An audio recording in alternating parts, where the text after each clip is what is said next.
Hey all, welcome to Share Trek. This is Raj here. First off, let me wish you all a happy new year. And I think one of my personal successes last year was to have a YouTube channel that has more than 1,000 subscribers. And I thank all of you for making that happen. It was a highlight of the last year for me. I believe we are one of the fastest growing channels right now, as we added 500 more subscribers within a month of crossing 1,000. So that's a great achievement. And in order for us to keep this community growing, we need to have great content and good production values. I'll be laser focused on these two aspects this year. At least that's my resolution as I start this new year. Today I have a double treat for you. The first part is going to be about the wonderful statistics that we get at the end of the year. There's a fabulous infographic from Reuters that I wanted to walk you through. Next, I want to share a heartwarming story of Robert Glynn, who suffered from bile duct cancer and was cured by NHS. It was a rare form of cancer, so I'm going to talk about those things. So let's start the new year with a positive note.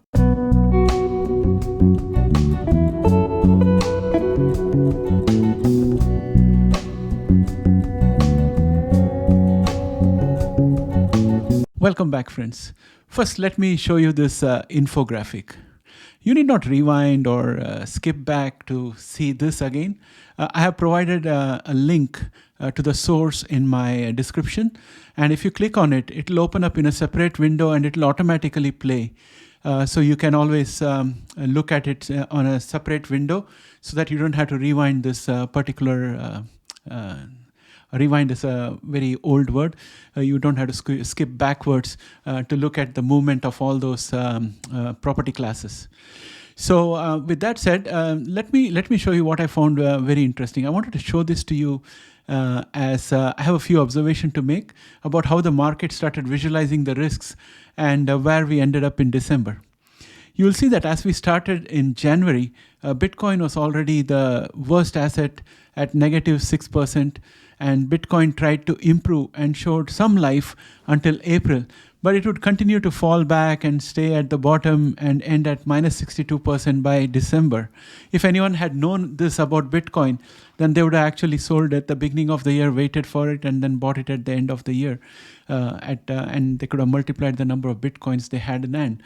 But that's how time unfolds and that's how life unfolds. And Bitcoin's friend was the FANG Plus, which gave it companionship at the bottom throughout the year. And at the end of the year, it was down 37.6%. And I was brilliant enough to invest in FANG stocks, and my portfolio is pretty red. And meanwhile, Brent crude stayed at the top and retained its position almost throughout the year at the top spot. The other asset that suffered volatility is the Japanese yen. Keep a watch on how it bobs up and down throughout the year. I think most of its movements were in response to the Central Bank of Japan trying to firm it up periodically. There are two great performers, actually I would say three, but two of them are dollar index and gold, which stayed in the top three asset classes throughout the year.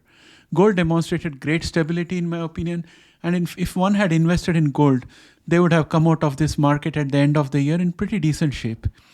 Gold, however, did not perform the task it is supposed to because we have crypto assets as well as the stronger dollar due to macroeconomic situations that kept gold constrained.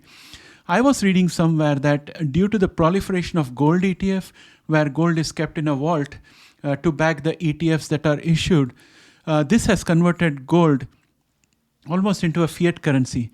And it's no longer behaving like a hedge to inflation, but instead it's responding to the strength of the US dollar. I'm beginning to think that there could be a lot of merit in this particular theory. And we can see that in the way gold has reacted. It ended the year mildly negative. What do you guys think about this theory? Are there any gold bugs in our subscriber community? Please let me know. Put it in the description what you think about it. But I do think that gold has been a bit tarnished because of the fact that money went on into crypto. People felt that crypto would be a replacement for gold.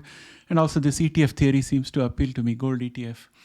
And one interesting aspect is that the Chinese yuan did better than the 10-year US Treasury and remained in the top 4 spot close to the US dollar index and gold.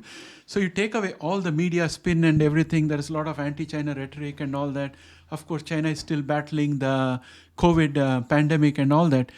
But if you look at hardcore statistics out here, you can see that the Chinese yuan stayed in the top 4, right below gold and right below the US dollar index. So that's a significant performance from the Chinese yuan. So it's actually done even better than the 10-year US Treasury, and it remained in the top 4 spot, very close to the US dollar and US dollar index and gold. So now on to the next story. This is the story of Robert Glynn, who is a welder by profession and was having shoulder pains, and it seems his cancer was found by accident. He encountered a gallbladder infection, and at that point of time, they did a bit of tests on him, and they discovered that he had cancer which had formed inside his bile ducts. And this type of cancer is rare and very difficult to treat. The life expectancy, it seems, after diagnosis for this type of cancer is on an average 5 years. To make matters worse, his cancer by the time of detection had already spread to his adrenal glands. The Christie's is a leading cancer center in Manchester and was running a clinical trial, and Robert accepted an offer to enroll into the trial. First, his tumor sample was analyzed, and the results showed a large number of mutations. And it seems that when there are a large number of mutations in a cancer, immunotherapy can be much more successful in targeting it. The press release that I read says that an immunotherapy drug approved for other types of cancers was in a clinical trial for this type of cancer, and that drug helped Robert get rid of his cancer. He was given standard chemotherapy for conditioning before the immunotherapy. The timeline doesn't seem to be very clear in the press release because they have omitted to put the year behind the month. So it seems that Robert was diagnosed for this cancer in August 2020, at which time he was around 49 years old. And after the immunotherapy, on follow-up checkup, his tumor size shrank to 12 centimeter from 2.6 centimeter in the bile duct, while the tumor that was on his adrenal gland had shrunk from 7 centimeter to 4.1 centimeter. I would assume that the treatment would have taken him into 2021 first quarter, and the follow-up check would have probably happened in the first quarter itself. The article does not mention proper timeline, but says that in April he went for surgery to remove the remaining tumor, and the surgeons found that rest of the tumor was only dead tissue, meaning that the immunotherapy was so precise and surgical in killing all the cancer cells that they found only dead cells in that area. So Robert has been in remission since then. So I think this press release was timed to come out after they were sure that he was in remission long enough so that they could confidently announce these results. Robert is now eating fresh fruits and vegetables, and he has got a newfound epiphany about the value of life and taking care of his health. And I think we should take that tip from him for this new year. I'm personally going to be much more careful with my health this year. Let us see how strong I can be with my New Year resolutions. But this is definitely one of the other resolutions I have. The name of the therapy cannot be released according to the article because it's under clinical trial. I guess that they probably have different rules in the UK, because in the USA, success in clinical trials are announced widely. And if you recollect, earlier in December, I had brought you the case of Elisa, a 13-year-old girl in England who was cured of lymphoma by NHS.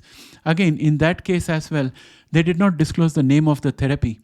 So anyway, what I would say is that all this shows progress worldwide is taking place when it comes to fight against cancer, both rare as well as common type of cancer. And that's a very positive development, and we can see even more developments in 2023 in all areas of rare diseases as well as cancers and tumors, as well as in case of HIV and cardiovascular diseases.